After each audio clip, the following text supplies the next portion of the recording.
कांग्रेस की स्पेशल 39 की बात करेंगे, यानी कि लोकसभा चुनाव के लिए कांग्रेस की ओर से जारी की गई पहली लिस्ट की बात, जिसमें राहुल गांधी समेत तमाम बड़े नेताओं के नाम शामिल हैं। और इस लिस्ट के अनुसार राहुल गांधी एक बार फिर से वहीं से चुनाव लड़ने जा रहे हैं जहां से वो सांसद हैं, जहां से पिछली बार वो चुनाव जीते थे, यानी कि वायनाड। कांग्रेस ने जिन 31 उम्मीदवारों की अपनी पहली लिस्ट जारी की, माफ कीजिएगा 39 उम्मीदवारों की जो लिस्ट जारी की, उसके अनुसार कांग्रेस के पूर्व अध्यक्ष राहुल गांधी वायनाड से चुनाव लड़ेंगे।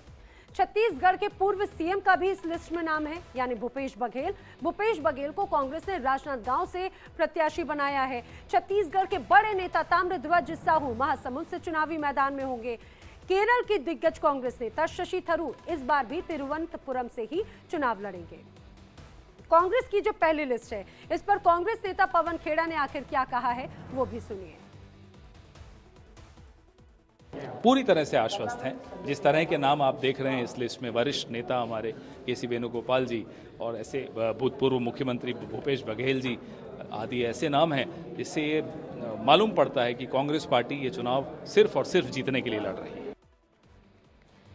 देखिए, ऐसा माना जा रहा है कि 2019 के चुनावों की तरह ही राहुल गांधी इस बार के चुनावों में भी 2 लोकसभा सीटों से चुनाव लड़ सकते हैं। लेकिन कांग्रेस की ओर से लोकसभा चुनाव के लिए जो पहली लिस्ट जारी की गई, उसके अनुसार राहुल गांधी के वायनाड से चुनाव लड़ने पर तो मुहर लग चुकी है, लेकिन अमेठी से राहुल के चुनाव लड़ने पर अभी भी सस्पेंस बरकरार है। अगर अमेठी से राहुल गांधी चुनाव लड़ते भी हैं तो वो उनके लिए सेकेंडरी चॉइस ही रहने वाली है।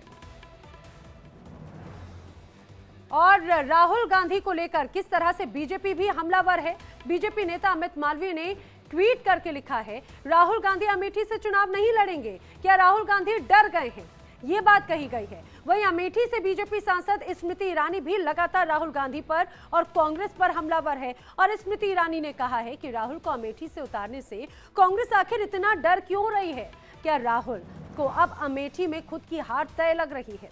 आपको सुनाते हैं स्मृति ईरानी ने क्या कहा। अमेठी गांधी खानदान का गढ़ है, वो अपने ओर से एक कैंडिडेट देने में इतना समय क्यों लगा रहे हैं, तो उनका लैक ऑफ कॉन्फिडेंस ही आपको बताता है कि अमेठी अब कांग्रेस बैस्टियन नहीं रही है। अगर वो 2 सीटों से लड़ते हैं तो इसका मतलब वो अमेठी से अपनी हार को ऑलरेडी चुनाव होने से पहले ही घोषित कर रहे हैं।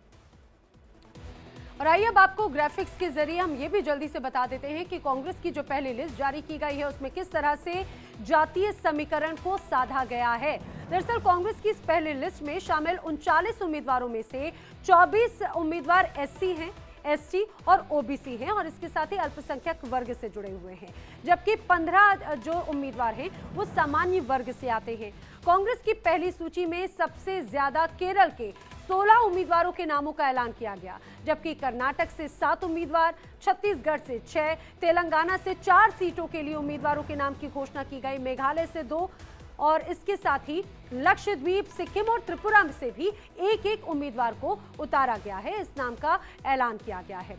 राहुल गांधी इस वक्त भारत जोड़ो न्याय यात्रा कर रहे हैं, जो 17 मार्च को मुंबई के शिवाजी पार्क में एक रैली के आयोजन के साथ में खत्म होगी। कांग्रेस की पहली लिस्ट के साथ में बताया गया कि इस रैली में पार्टी आगामी लोकसभा चुनाव के लिए चुनावी बिगुल फूकेगी। कांग्रेस नेता अजय माकन ने क्या कहा है इस दौरान, वो भी सुनिए। और इस लिस्ट के अंदर पूर्व कांग्रेस अध्यक्ष राहुल गांधी जी हैं, पूर्व मुख्यमंत्री भूपेश बघेल जी हैं, सीडब्ल्यूसी के पूर्व हमारे सदस्य ताम्रध्वज साहू जी भी हैं, के.सी. वेणुगोपाल जी भी हैं। तो ये लिस्ट जो है एक मिश्रण है अनुभवी कांग्रेस के वरिष्ठ नेताओं की, और हमें पूरी उम्मीद है कि कांग्रेस पार्टी जिस प्रकार की गारंटी की घोषणा लोगों के पसंद के हिसाब से हम लोग कर रहे हैं, हमारे कैंडिडेट्स सक्षम हैं कि इन गारंटीज को राहुल गांधी जी के नेतृत्व में, खड़गे जी के नेतृत्व में आगे पूर्ण करें। देखिए, बीजेपी ने अपनी पहली लिस्ट जारी की, जिसमें 195 उम्मीदवारों के नाम का ऐलान था, जबकि कई दिनों की माथापच्ची के बाद भी कांग्रेस सिर्फ 39 उम्मीदवार ही अब तक ढूंढ पाई है। और चौंकाने वाली बात तो यह है कि कांग्रेस की इस लिस्ट में देश के सबसे बड़े राज्य उत्तर प्रदेश से एक भी उम्मीदवार का नाम नहीं है, जिससे ना सिर्फ अमेठी बल्कि कांग्रेस के एक और गढ़ रायबरेली को लेकर भी पिक्चर अभी तक स्पष्ट नहीं हो पाई है, क्लियर नहीं हो पाई है। अब सवाल यह है कि कांग्रेस नेता राहुल गांधी को वायनाड से चुनाव आखिर क्यों लड़ना पड़ रहा है? क्या राहुल गांधी को इस बार भी अमेठी में अपनी जीत का भरोसा नहीं है और कांग्रेस को ऐसा लग रहा है कि अगर राहुल अमेठी से चुनाव लड़ेंगे तो लोकसभा नहीं पहुंच पाएंगे, और जिसकी वजह से उन्हें सेफ सीट के तौर पर नॉर्थ केरल के वायनाड से इस बार भी चुनाव में उतारा जा रहा है। दरअसल 2009 में परिसीमन के बाद से इस सीट पर कांग्रेस ही हमेशा से जीत दर्ज करती रही है। कांग्रेस को उम्मीद है कि वायनाड के मौजूदा सांसद राहुल गांधी की उम्मीदवारी का असर कर्नाटक और तमिलनाडु में भी नजर आएगा, क्योंकि दोनों ही राज्य इस लोकसभा सीट के बॉर्डर से जुड़ती हैं। आपको बता दें कि वायनाड सीट उत्तरी केरल के 2 जिलों और 7 विधानसभा क्षेत्रों से बना है। वायनाड लोकसभा सीट में सबसे ज्यादा 56% मुसलमान वोटर्स हैं, जबकि 34% हिंदू वोटर्स हैं, 9% ईसाई वोटर्स यहां पर हैं, तो 1% जैन वोटर्स हैं। और इस लोकसभा सीट के 2 जिले मलप्पुरम और वायनाड में इंडियन यूनियन मुस्लिम लीग का अच्छा खासा दबदबा माना जाता है। मलप्पुरम में 70.4% मुस्लिम हैं और 27.5% हिंदू हैं।